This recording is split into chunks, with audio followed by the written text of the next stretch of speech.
step into my food laboratory and I'm going to show you this D-Fluid Brix Refractometer. This was sent to me by the company so I could do this demonstration for you and show you how it works and show you some of the features. This is a really cool little device. Comes with a drying cloth, a Type-C charge cable, a little lanyard that I've already put on, and then the actual refractometer here. When we turn it on, it's going to just say the company's name, D-Fluid. And then the first time you log on, it will ask you your language. I already selected English. So now what I need to do is I need to not test it because I have to get it to 0 first. So I click 0. Oh, it also came with 2 of these little squeegee guys. So I'll take some water, I'll click 0. And when it's zeroing, I just cover the sensor.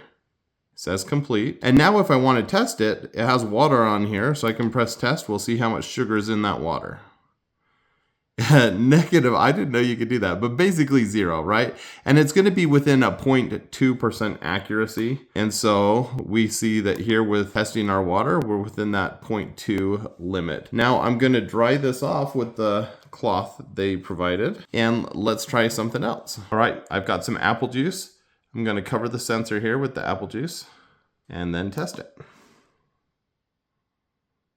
11.4%. So I can now compare that to other sugary drinks, but actually a lot of people will use this for cooking foods. And I just brought a few sauces down. So I've got some ketchup and steak sauce. Let's go ahead and clear that off and dry that off. And then I'm going to swap these out and I'll swap these in. So now I need to cover the sensor with my ketchup. So I've got that and I can test it again.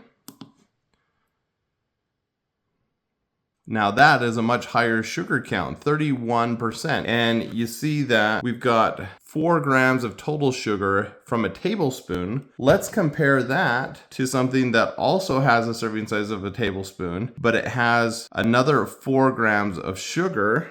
So they should be relatively close. 4 grams versus 4 grams. So let's see if this steak sauce has the same sugar count. Oh, I need to clean this one off first. Now we've cleaned that off, let's cover it with the steak sauce and we'll test that.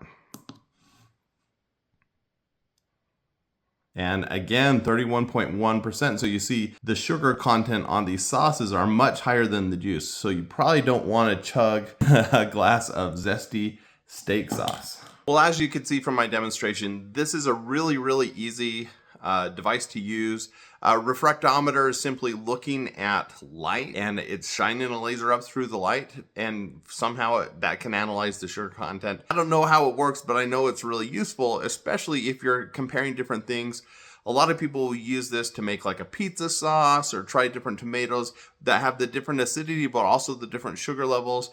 And my daughter loves to bake and do things in the kitchen.